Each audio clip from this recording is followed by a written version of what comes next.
으로 남기고요. 가능하시다면 비디오 온 해주시면 좋겠습니다. 여러분, 마태복음 22장 1절부터 14절의 말씀이 오늘 우리가 은혜 받는 그런 성경입니다. 말씀입니다. 혼인잔치의 비유인데요. 우리가 21장부터 그리고 22장까지 예수님의 비유가 특별히 아주 강조되고 있습니다. 왜냐하면 하나님 나라 천국은 마치 13장의 또 다른 비유의 동일한 수평선에 있는 것처럼 보이기 때문입니다. 여러분, 21장을 잠깐 복귀해 본다면 21장에 예수님의 두 가지 비유가 나옵니다. 첫 번째는 그 하나님의 나라에 대해서 설명할 때 분명히 얘기했던 첫 번째 포도원 비유였습니다. 자, 포도원 비유를 통해서 예수님을 죽이고 하나님 나라를 찬탈하는 세력이 있다는 것들을 분명히 얘기했습니다. 어제 해당되는 본문이겠지만 우리가 다 읽고 있지만 포도원의 비유를 통해서 또 다른 비유를 더 점진적으로 설명했습니다. 그건 뭐냐면 여러분 잠깐 눈을 돌려서 21장 33절에 보면 다른 한 비유를 들어 한 집주인이 포도원을 만들고 이렇게 시작합니다. 그러니까 포도원 주인은 하나님이신데 그 포도원 주인께서 이제는 자기의 아들을 세워서 이제는 이 포도원을 경영하려고 그러는데 그 집 주인들이 그것을 못마땅히 여기고 그 아들을 죽이고 막 이런 비유입니다.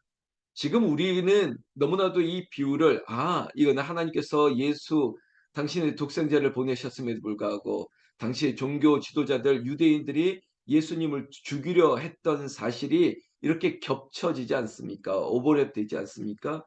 그래서 비유를 듣고 깨닫는 자가 있고 도대체 이 이야기가 무슨 얘기인지 의아해한 사람도 있고 아니 들으려 하지 않는 자도 있겠죠. 특히 제사장과 장로들이라고 하는 유대인들 종교 지도자들은 이 얘기가 내 얘기야라고 하는 그런 불편한 생각도 들 수 있는 그런 상황입니다. 그럼에도 불구하고 말씀 그대로 예수님의 비유 그대로 유대인들은 종교 지도자들은 예수님을 죽이는 일에 앞장섰던 것 우리는 알고 있죠. 자, 그 비유가 21장 후반부에 있었고 오늘 우리가 보고 있는 22장 1절에 보면 예수께서 다시 비유로라고 얘기하면서 앞선 세 가지 비유 중에 마지막 비유 하나님 나라에 대해서 초대받은 사람들에 대한 이야기를 하고 있다는 것입니다. 여러분, 우리가 매일 성경이라고 하는 도구는 별다를 게 없습니다. 그냥 성경을 꾸준히 읽어갈 수 있도록 우리에게 이렇게 진도를 만들어 줄 뿐인데, 근데 이 진도가 제가 몇 분들과도 나누기도 했는데 마치 이 진도는 우리 교회를 위해서 준비해 놓는 것 같아 막 이런 느낌이 자꾸 드는 거예요. 이 북한사기돈 홍은절교의 모든 전후 사정들을 이 성서 유니온이라고 하는 이 단체가 마치 우리 교회를 위하여 이 성경의 진도를 마치 쫙 이렇게 펼쳐 놓은 것 같은 그런 감사가 들 때가 있다는 거죠. 아니, 우리 교회의 사정을 어떻게 알고 그리고 내 마음을 어떻게 알고 그리고 우리 성도들의 마음을 어떻게 알고 이렇게 먼저 말씀이 앞서갈 수 있을까 할 정도로 성경 본문이 우리의 상황과 우리의 모습과 굉장히 적절한 말씀으로 우리에게 늘 비춰주고 있다는 것입니다. 오늘도 이 세 번째 혼인잔치의 비유는 이렇게 시작하죠. 잔치를 벌여놨다. 그게 바로 혼인잔치인데 오라 했는데 오기를 싫어했다 이겁니다. 여러분, 이 비유, 예수님의 비유는 그 당시의 종교 지도자들입니다. 제사장들, 장로들, 바리새인들, 서기관들 이런 사람들이죠. 그런데 그들은 앞선 21장에도 포도원 주인 그 아들 믿지 아니하고 신뢰하지 아니하고 오히려 그가 가지고 있는 상속받을 지분이나 모든 것들을 권리를 빼앗기 위해서 아주 악한 일들을 행했다는 것이죠. 그런데 회개하지 않을 뿐만 아니라 도리어 네가 더 잘못이다라고 죄를 저 사람에게 전가하고 묻는 아주 악한 모습. 바리새인들이 그랬지 않습니까? 예수님의 죄를 물으려고 했고 많은 종교 지도자들, 제사장도 예수님에게 없는 죄, 뭐 신성모독 대표적으로 그런 죄를 전가 뒤집어 씌우는 거죠. 그리고 결국은 핵심은 뭡니까? 죽이려 하는 거죠. 여러분 신앙생활은 deny 자기 부인이 있어야 됩니다. 그래서 십자가를 지려거든 자기를 부인하고라고 해야 됩니다. 자기 부인은 어렵지 않습니다. 우리에게는 내가 죄인입니다. 이렇게 나의 죄를 인정하고 회개하는 무릎꿇음이 있을 때 그때 비로소 deny 자기 부인 뭐 심리학에서는 이런 표현을 쓰지만 우리 믿음 생활, 신앙 생활에는 자기 부인입니다. 나의 죄를 인정하는 회개의 자세 이것이 필요한데 바리새인들 뭐 제사장들 동일하게 자신들은 죄가 없다라고 말하는 사람들이죠. 그러니까 이 상황에서는 어떤 변화도 있을 수 없습니다. 여러분 회개 없는 어떤 새로운 변화, 회개하고 새 사람이 되는 거지 회개하지 않고 내 부인, 자기 부정 없이는 어떠한 하나님의 은혜와 축복도 이어갈 수 없다는 것 우리가 인지하면서 오늘 예수님의 비유를 조금 더 보는 것이죠. 3절 말씀에 종들을 보냈습니다. 청한 사람들을 혼인잔치에 오라 하였더니 여러분 이것이 우리 교회로 한다면 지금 우리가 부르고 있습니다. 여러분들이 초대하고 초청하고 작정한 사람들을 오라 합니다. 그런데 문제는 오기를 싫어한다는 거죠. 여러분 이거 공감하시죠? 오기 싫어합니다. 그런데 그때 4절에 다시 다른 종들을 보내며 청한 사람에게 이르기를 오찬을 준비했대 살찐 소와 짐승을 잡고 모든 것을 갖추었으니 혼인잔치에서 오소서 이렇게 얘기합니다. 오라 하였더니 오기를 싫어하며 오히려 더 정중하게 그리고 여러 가지 준비한 잔치의 그런 항목들을 얘기하면서 오소서라고 더 청하고 있습니다. 그런데 여러분 성경 말씀 그대로 5절 말씀 그들이 돌아보지도 않고 한 사람은 자기 밭으로 한 사람은 자기 사업을 하고 그 남은 자들은 종들을 잡아 모욕하고 죽이니 여러분 이게 당시 종교 지도자들 유대인들의 모습 아닙니까? 오기를 청했음에도 불구하고 거듭 청하고 또 좋은 것을 줄 줄 알거든 그럼에도 불구하고 오기를 싫어했을 뿐만 아니라 그들이 거들떠보지도 않고 나중에는 그 사람들 청한 사람들을 잡아 모욕하고 죽였다는 것입니다. 여러분 이것을 그냥 문자적으로 우리가 마치 우리가 적용한다면 전도하는 거 쉽지 않죠? 전도하고 오소서 그리고 교회에 나오세요. 뭐 이런 청함을 듣고 그냥 거들떠보지 않고 돌아가고 어쩌면 어떤 사람들 중에는 역정을 내는 사람도 있겠죠. 이것들을 경험해 보셨습니까? 거절당해 보셨습니까? 그 거절당한 분들은 이 본문이 또 특별하게 보여지고 있을 것 같습니다.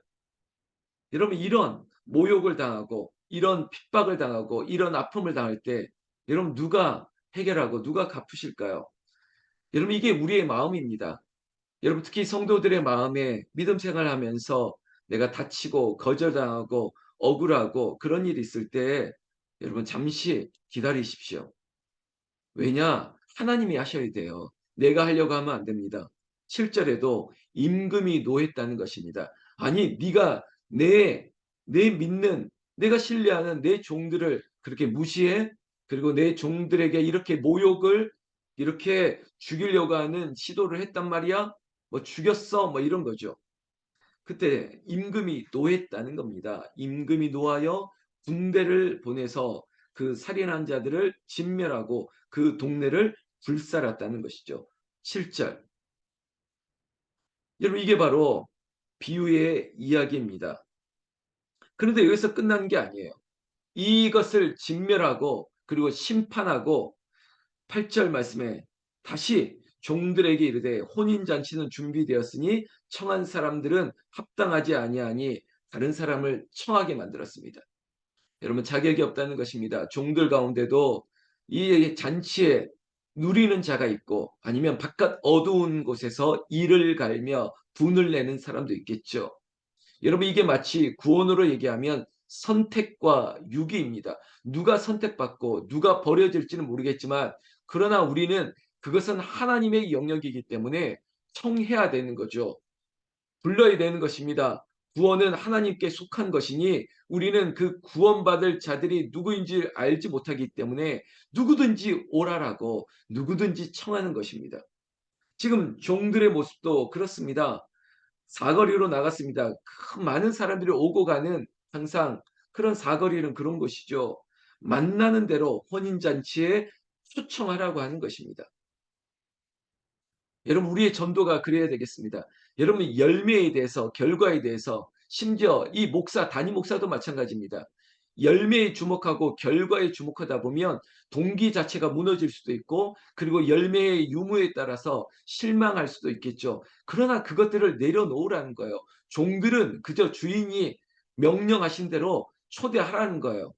그리고 그 초대함에 따라서 어떤 일이 있는지는 임금의 몫이고 주인의 몫입니다. 여러분 끝까지 전도하셔야 돼요. 거절당하고 거절당할 뿐만 아니라 한 대 맞고 마치 죽을 지경에 이르렀어도 또다시 주인께서는 나가라. 그래서 나가서 또 다른 사람을 만나면 청하라 했던 거죠. 심지어 이런 청함에 있어서 그 청함을 받은 사람들이 악한 자나 선하는 자나 이렇게 시작합니다. 여러분 교회는 악한 자나 뭐 선한 자나 뭐 이런저런 사람들은 누구든지 간에 다 올 수 있는 것입니다. 혼인잔치에 손님들이 가득했다고 합니다. 누구든지 오라 했더니 결국 왔다는 거죠. 근데 문제는 여기서부터 어쩌면 이걸 오해할 수 있는데 11절에 임금이 손님들을 보러 들어갈 때 예복 입지 않는 사람을 보았다는 것입니다. 그리고 나서 그 예복 입지 않는 사람에게 이제는 그 손발을 묶고 바깥 어두운 데 내던져 버렸다는 거죠. 이게 좀 이상하지 않습니까? 누구든지 오라고 할 때는 언제고 아니 드레스룩인가요?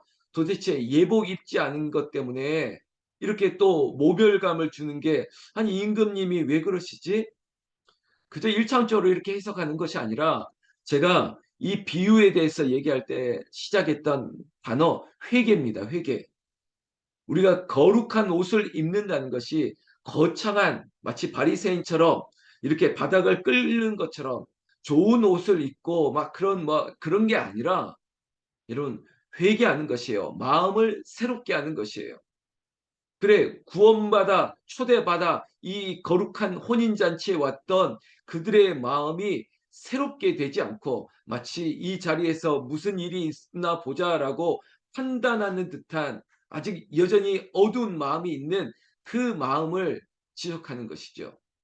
회개로 그래 이 잔치에서 마음을 돌이킨 사람이 있고 여전히 그 잔치를 못마땅히 여기는 큰 아들처럼 아니 왜 이런 잔치를 벌이지? 못마땅하고 저 어두운 곳에 있는 모습처럼. 성경 말씀 여러분 성경 말씀 마지막 14절 보십시오. 청함을 받은 자는 많되 택함을 입은 자는 적으니라. 여러분 이 말씀을 보면서 여러분 초대받은 사람이 다 그래서 이 말을 더 엄중하게 좀 우리가 더 예민하게 듣는다면 이렇게 말하는 분도 있습니다. 교회 안에 있다고 다 구원받은 것이 아니다. 여러분 무섭죠. 교회에 나온다고 해서 다 구원받은 것이 아니다. 교회에 나오면서 내가 구원받은지 확신이 없는 사람이 있다.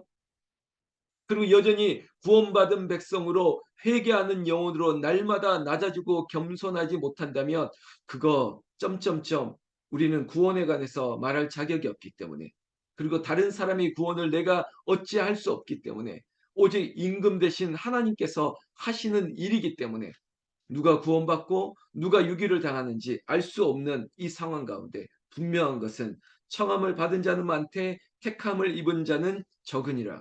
예수님을 따라오는 무리 가운데 제자들은 적었다는 것이죠. 듣고 깨닫는 자 그리고 이 비유를 알아듣는 자는 적었다는 것입니다. 사랑하는 성도 여러분, 예수 믿는 사람이 적다라고 말하는 것이 지극히 정상이라는 것이에요. 그리고 여러분 많고 적음에 현혹되지 마세요. 여러분 다수결 많은 쪽이 옳다라고 말하지 마십시오.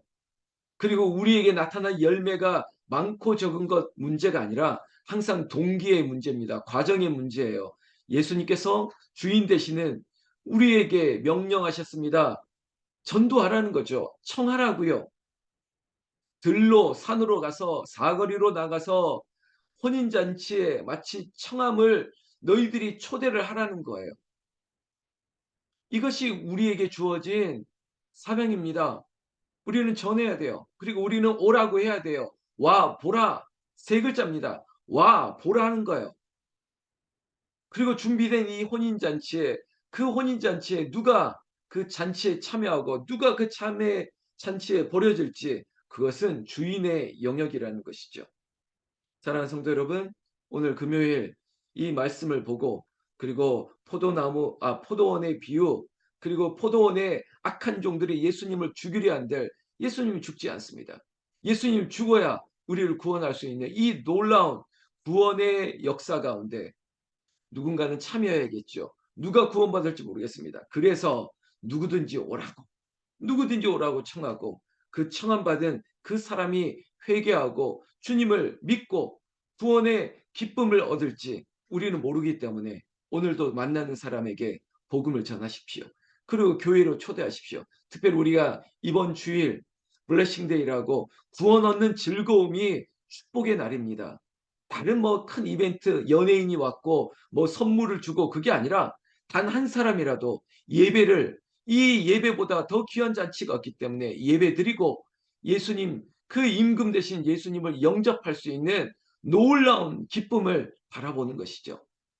여러분, 숫자를 보지 마시고 그 한 영혼이 구원받는 그 감격을 기대하면서 여러분 한 명이라도 더 초대하고 전도할 수 있도록, 여러분 3일 동안 금, 토, 주일 아침까지 우리가 그 한 사람이라도 더 구원할 수 있는 그런 열망이 여러분들의 재차 거듭된 초대를 통해서 나타날 수 있는 거룩한 수고와 열심이 있기를 나는 우리 주 예수님의 이름으로 축원합니다. 축원합니다.